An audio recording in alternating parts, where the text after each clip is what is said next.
And in that course, I chose to do a study of Romans 8. If you'd open to Romans 8, this is actually a very important starting place for me.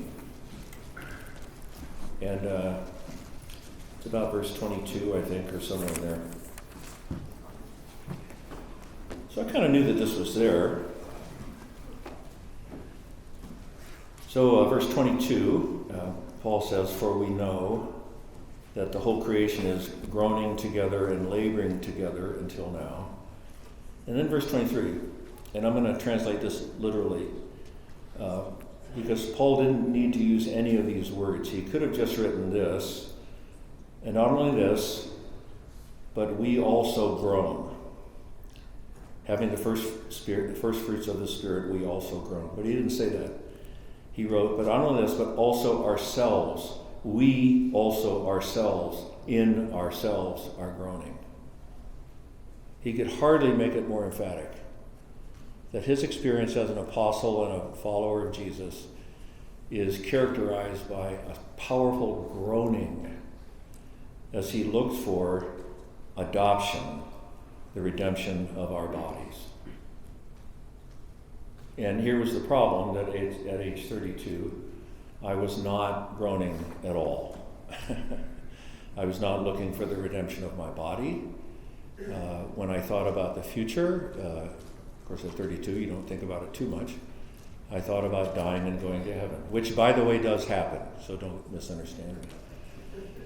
But this kind of framework so that I would think and live and move and have my being in the eager, not tiptoe, because your calves get tired. You can't stand on tiptoe looking for the Lord to return. But this constant looking for the Lord's final redemption. Simply, I had not been trained to do that. I was baptized as an infant in a Missouri Synod congregation. I grew up in the Missouri Synod. I was a fine pastor. I went to Missouri Synod Seminary, but I had not been trained to look for the coming of Christ. I knew it was going to happen, but it just didn't function. It didn't function in my theology. And I think that many, if not most of you in this room have experienced this as well, that as a teacher and a preacher, you say to God's people, well, Christ is coming again. And their response is, so? I mean, who cares? I'm just going to die and go to heaven. Which, by the way, does happen. I can't tell you how many times I've been misunderstood on this point. It does happen, but it's just not that important.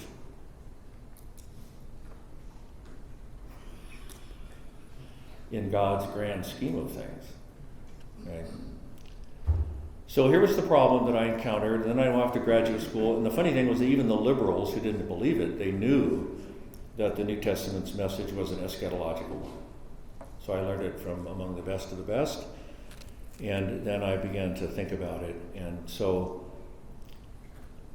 it occurred to me after a few years that what we were doing was we were shrinking and shortening God's plan of salvation. We were shrinking it down so that it only applied to my soul, right?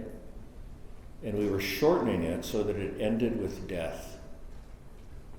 And that's the end. Now, the Missouri Synod has been really blessed. I used to think that the Missouri Synod was uniquely cursed, to be honest. And then I went to graduate school and I had met all these friends from other different traditions, and they all have the same problems that we have. The problem is that we're all Americans. That's our problem. And your problem is mostly that you're all Germans, but I personally am not of German extraction, so I'm happy to say that. Herr Hahnemann. So I discovered from New Testament scholarship that there was a great reclamation of this great hope. Again, even among people, oddly, who didn't believe it, but they couldn't deny its presence on the pages of the Gospels and the pages of the letters of Paul and so forth.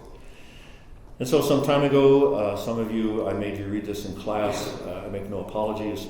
I wrote an article called Regaining Biblical Hope. And there I was trying to show that there was an imbalance. That yes, we should, when appropriate, talk about dying and going to heaven. Yes, see. But that's not the big kielbasa. That's not the prize. That's not the goal. Right? The goal, in fact, is the parousia of Jesus. And I think we still have a fair bit of work to do. I keep meeting this in the prayers of the church and the hymns of the church. Quite a few hymns end with us dying and going to heaven, which is fine. I just want one more stanza. Why are you stopping there? Just give me one more stanza. And sing and proclaim the return of Jesus and the resurrection of the body. So, as I perceive it at least, and you might disagree, and obviously that's fine, we can talk about that if you like, I think it's pretty common for us to shorten the story of salvation, the plan of God, and to fail to proclaim it all the way to the end, right? And I think that has implications for all kinds of things about which we could speak. So now what's happened to me, and here's back to the autobiographical point again, is that in trying to recapture an emphasis upon the return of Christ, just in how I live as a believer in the first place, but also in teaching and preaching and so forth, in trying to recapture that, the fullness of the harvest, right? I found myself kind of working backwards to the first fruits of the harvest. That is to say, Easter, right? There's one harvest, one resurrection. Jesus is the first fruits, and we who are Christ on the last day, right? So it's one resurrection. But what I now think I'm perceiving, and I've been thinking about this now for about 10 years, is another imbalance.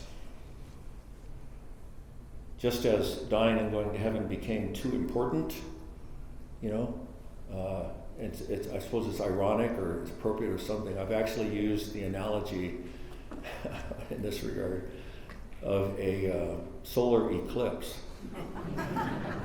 I promise you I did not plan this. And you're thinking, of course you didn't plan this. You're not in charge of anything, especially now that I'm retired. So that, today in Missouri, you could drive a couple hours from St. Louis and you could see totality for like 4 minutes or something like that. See? Well, if you look at that, you think that the moon is the big thing because it's big enough to block the sun. But it's not. It's just been put in a certain place and it can block the sun. And that's what can happen. It doesn't always happen with dying and going to heaven. See, it can be put in such a prominent place that it sort of blocks the sun of the return of Jesus, of the resurrection of the body. That's one analogy that I've used. And so I just thought I'd bring it up today since we're having an eclipse today.